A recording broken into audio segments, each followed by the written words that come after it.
tulong ng Philippine National Police at Armed Forces of the Philippines, naihatid na ang bangkay ng top 1 most wanted person na New People's Army Region 9 sa kanyang pamilya. Ang nasabing bangkay ay ang mga labi ni alias Commander Bambam na nasawi sa naganap na engkwentro sa Zamboanga del Sur. Nakasubaybay dyan si Patrolwoman Kay Francisco.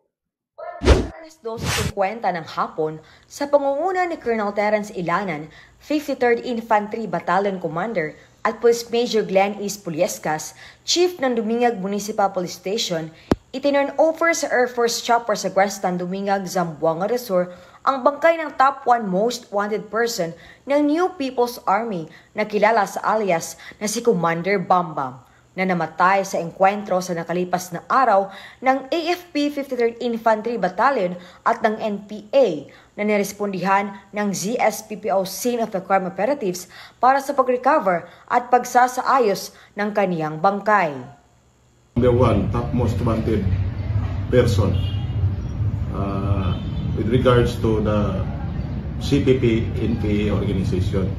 So the government always observe the human rights, and it is our obligation, no? Kahit na sa kabila silang paniniwala, pero may karapatan din silang mabigyan ng tamang himlayan, makita sa kanyang pamilya.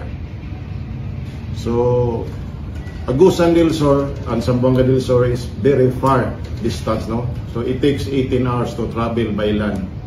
So the easiest way and the fastest way to travel to Agusan by using the air assets of our counterparts, particularly the Air Force.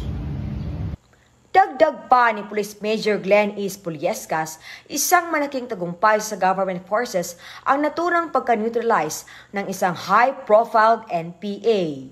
The significant accomplishment of our armed forces together with our Philippine National Police joint effort to neutralize Aprecia Rosity Almaris Acabambam, it's a victorious of our government forces to end the local terrorist group insurgency problem in our province. Not only in our province, ma'am, but throughout the Western Mindanao, because Commander Bambam was a secretary of Western Mindanao Regional Party Committee.